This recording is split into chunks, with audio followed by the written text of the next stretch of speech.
Hey everyone! So today's video is going to get pretty heavy, and it's pretty much going to be impossible not to get political, which I know is a touchy subject. The well-being of humans shouldn't be a political issue when we're all just trying to exist on this rock hurtling through space. Capitalism, income, and the housing market are the main topics for today, and all the links to the sources used in this video can be found in the description below. Question everything, question everything, question everything, question everything. Why?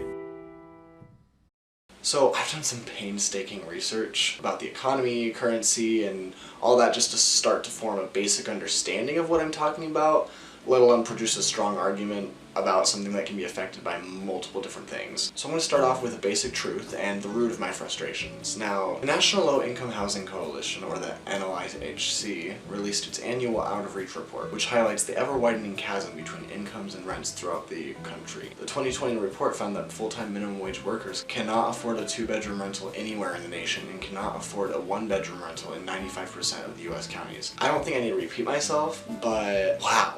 I knew it was bad, but that is absolutely unacceptable.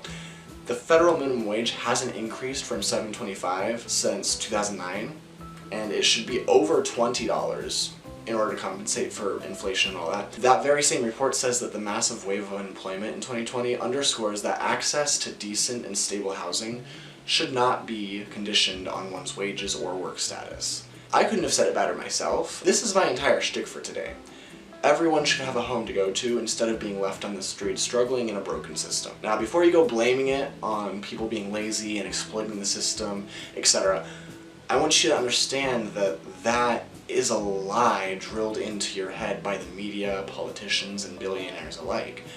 It's just capitalist propaganda. There's a whole application process, plus a hiring process, and it's even harder when you're homeless to obtain a job, because you need an address. And those people who are working full-time minimum wage jobs typically have a skill set that limits their ability to get a higher paying job. So switching jobs would mostly be a lateral move. Homeless people don't choose to be homeless. They don't want to be out on the streets with nothing but the clothes on their back, hustling people for the bare minimum. I know I wouldn't. A number of mental, physical, situational conditions can affect homelessness and the probability of obtaining a job. Being prejudiced against homeless people is truly a cruel and apathetic move, and doesn't help anyone at all. I can understand the thought process behind not wanting to get scammed, as that can happen. However, I want you to know that it's not enabling them to abuse the system. The system is abusive. So stop criminalizing homelessness, and just think about the freedoms that we give up in fear that someone else might get it for free. For example, removing benches because homeless people use them as a place to sleep sometimes. Do that, and pregnant women, the elderly, or people who are tired and just want a place to sit down now can't. Do you see how that doesn't help anyone? It adds to the problem. If you think that spending time with family, friends, practicing hobbies, essentially doing anything but work is considered lazy, think again. Because people are chronically ill, disabled, mentally ill, overworked, exhausted. But lazy isn't even really a thing. It's just another attempt to shame people into capitalist productivity. The definition of lazy essentially is idleness. But there's always a reason behind why people are in an idle state. Humans aren't machines, and we have physical, mental, and emotional needs. A lot of them aren't even being met. Which reminds me, It's time for a mindful moment. We can take a moment to check in with ourselves. But if we increase wages, then you'll just find your jobs replaced with machines. Well, good. What? This argument is often used to get people to accept their shit wages as being better than being unemployed, right? But let's break down what automation actually means. If certain jobs get replaced with automation, then that means that a business will require less man-hours to achieve the same amount of productivity. And this shouldn't be something feared, because what that actually means is that the remaining work can then be divided amongst the same amount of employees that will end up working less. And if the reduced working hours are then matched with increased salaries, then the expenses for the company end up the same for the same amount of productivity, which is really what should matter. However, the improvement in quality of life for the employees would be incredible. Less time needing to be devoted to work means more time for leisure and rest, which will make employees happier and ultimately more productive. Automation should be seen as a friend, not an enemy. Yum!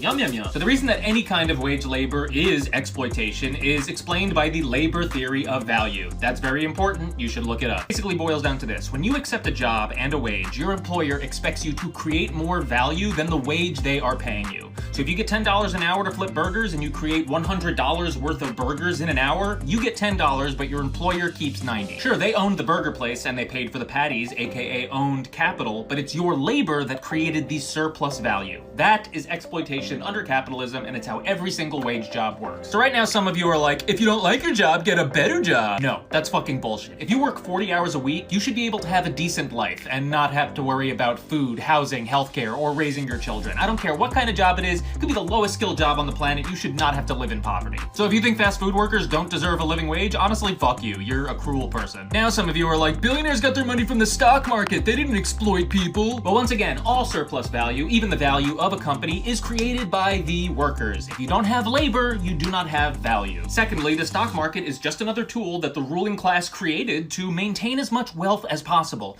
Did you know that in the US, the wealthiest 10% own somewhere between 75 to 80% of all stocks? It belongs to them, not to us. You saw it with the GameStop short. As soon as regular people started using the stock market to beat capitalists at their own game, they literally stopped people from accessing the stock market. Come on! And now some of you are like, you're just jealous of rich people. You got me. That's what this is all about. I just want to be rich. But seriously, the main problem with wealthy people, and I'm talking ultra wealthy. If you make $100,000 a year, no one gives a shit about you. But ultra wealthy people use their wealth and power to take even more wealth and power. If you've never heard of the Powell memo, you should look it up. It's the spark that set off the neoliberal revolution. And if you've never heard of neoliberalism, you should definitely look that up. Basically, in the early 70s, a bunch of super wealthy people started pumping money into pro-business think tanks like the Heritage Foundation or the Cato Institute to try to counter the progress that was being made by the working class. And then those think tanks used their influence to lobby and donate to political candidates, create their own media institutions, and even influence business and law school students so that they eventually could sway the federal judiciary. And they did it. For 40 plus years, they've been using their influence to weaken labor laws, weaken environmental protections, dismantle the social safety net, and let's not forget, cut those taxes, baby. What else happened? The prices of housing, food, healthcare, education have gone up exponentially, but wages have not. Almost every single problem we're facing right now is because of the unfettered greed of the ruling class. So when I say fuck billionaires, I mean fuck billionaires.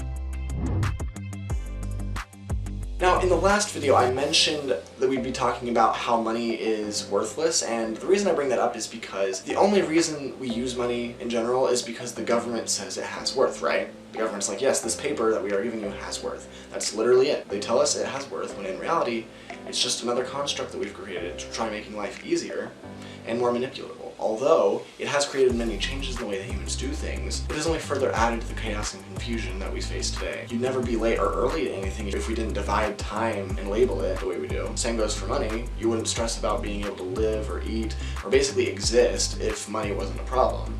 Essentially, the things that we need to survive are and can be free. Furthermore, it's just another tool of oppression that dictates the quality and well-being of every human on Earth. Now, I'm not saying get rid of money entirely. As much as I wish that would happen, it's very highly unlikely we'd ever see a world without any money. And the argument, well, no one would do anything for free, especially not dangerous, unpleasant, or mundane jobs, have probably never done charity work in their life, or seen the thousands of forums online dedicated to just that. Helping people for free. Human beings are inherently a very social and helpful species. And I know I hate sitting around not contributing to anyone but myself. That would be incredibly selfish and unfulfilling. Giving the jobs labeled as unpleasant could be taken over by automated systems, like mentioned in the Tech Talk. And the thing that would liberate you is what you're actively voting against based on what the systems of control and oppression have been saying for decades. They aren't looking at your best interests. They're looking at their bank accounts and new ways to expand their capital. However, the most successful countries have always been those that adopted a policy of stable money rather than manipulated money. The reason for this is simple. It is a lot easier and more effective to do business that way. Productivity improves, people become wealthier, it's no more complicated than that. It's always been about the rich getting what they want, more wealth. But who creates that wealth? Their workers. You know, the working class, who isn't even being paid livable wages, more like extinction wages. It would be so much more beneficial for the planet as a whole by replacing fossil fuels with green sources of energy, which we have complete access to. The main reason you don't see that change is because it makes the most money for the cheapest cost of production.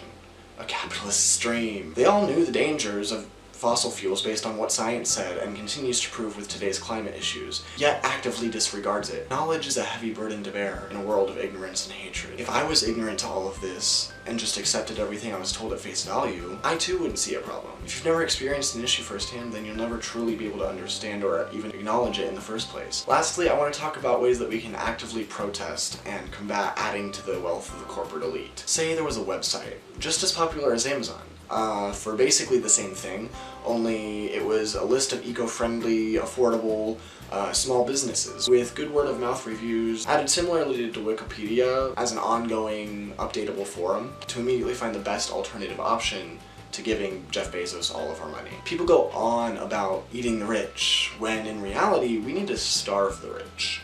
This is a consumer-driven economy, and we as the consumers are essentially trading our livelihood for ease and convenience. Shitty quality for more product. Shitty life for more money. This isn't how it should be for anyone. So cancel your Amazon Prime membership. Actively pay attention to where you're spending your money and whether an organization's intentions are good or not. So if you know of an already established website or something with a list of local and national options, let me know, and if not, then we can start a Google Doc or something with a list of links to various sites and businesses. But that's all for today. You can join us next time where we'll be talking about mental health and why people are reluctant to seek out help and change. I hope you enjoyed this video and this series so far. But if you have any questions, you can let me know in the comment section down below.